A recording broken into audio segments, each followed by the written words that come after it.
Ludwig drums. Naka-dismantle lang para kung may manalo, kukunin nyo na lang. Yung mga cymbals, nakatago rin doon. Mga idol ibinalik ko lang muna. Cymbals pa lang is more than 60,000 pesos na mga idol.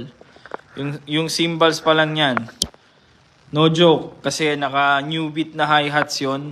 Yung new beat pa lang, 24,000 na yata. Tapos yung, anong tawag dito? Yung A-Sweet Ride, that's 20,000 plus also. And then the Crash. So, cymbals pa lang, around 60k. Pero pa yung drum set, di ba? Plus the hardwares pa nung drum set. So, mahal talaga mga idol. And guys, naka-alphabetical naman. So, makikita nyo. Kita naman namin to lahat. Easy lang kayo. Ayan na! Oh my God, nakakakaba to pare. Ayan na. Huwag kayong hihinga guys.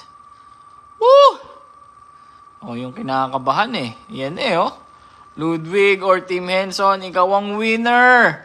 Eto na ang winner. Oh my God, sino kaya to? Oh! Wow! Vladimir Eguaras, hanip sa pangalan. Congratulations, Vladimir.